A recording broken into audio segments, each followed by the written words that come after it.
Video like जरूर कर लीजिए और ऐसे वीडियो लगातार फ्री में पाने के लिए चैनल को तुरंत सब्सक्राइब कर लीजिए और बेल आइकन को जरूर टैप कर लीजिए ताकि आगे भी सारे वीडियो आपको मिलते रहे। यूट्यूब में फॉलो करते हैं तो प्लीज ये वाला फ्री टेलीग्राम चैनल जरूर ज्वाइन कर लीजिएगा। सारे नोटिफिकेशन सारे अपडेट यहीं पे आते हैं, ध्यान रखिए।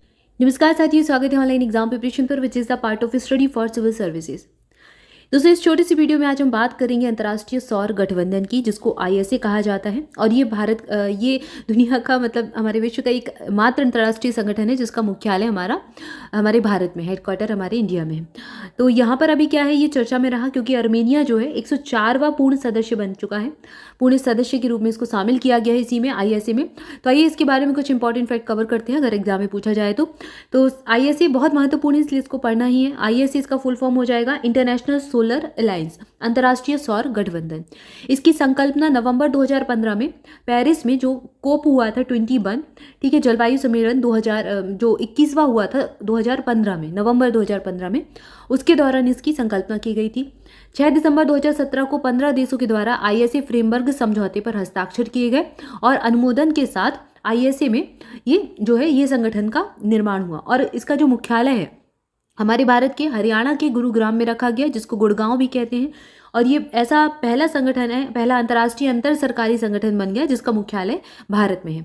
और पहला संस्थापक सम्मेलन इसका हुआ था 11 मार्च 2018 को। तो देखिए 2017 को इस पर इसका गठन हुआ, 2015 में इसकी संकल्पना आई, इस पर विचार बना, फिर 2017 में और 2018 में पहला संस्थापक सम्मेलन हुआ 11 मार्च को।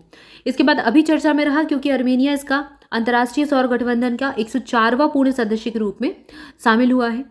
और इस जो गठबंधन है, अंतर्राष्ट्रीय सौर गठबंधन ISA का 7वां सत्र अभी हाल ही में हुआ। केंद्रीय नवीन और नवीकरणीय ऊर्जा मंत्री प्रहलाद जोशी के द्वारा इसका उद्घाटन किया गया था। 4 से 7 नवंबर 2024 के बीच में नई दिल्ली के भारत मंडपम में आयोजित किया गया था। तो इसको भी याद रखना है कि इसमें कौन शामिल हुआ था। UPPCS में और UPSC वगैरह में से प्रश्न बहुत पूछे जाते हैं कि इस सम्मेलन में किसने अध्यक्षता की, कौन शामिल हुआ, किसने उद्घाटन किया।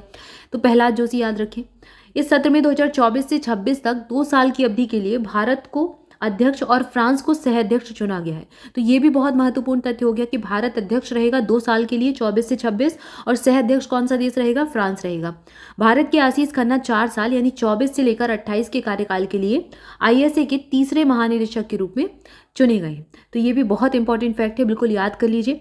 ISA सदस्यों के 4 क्षेत्रीय समूह हैं। कौन कौन से? एक तो अफ्रीका है, दूसरा एशिया प्रशांत यूरोप, और तीसरा यूरोप, इसके बाद लैटिन अमेरिका, कैरिबियन। ये 4 इसके क्षेत्रीय समूह हैं, ठीक है ना। इसमें अलग अलग देश हैं। तो यहाँ पर हमने ISA के बारे में कुछ मोटी मोटी जानकारी ली।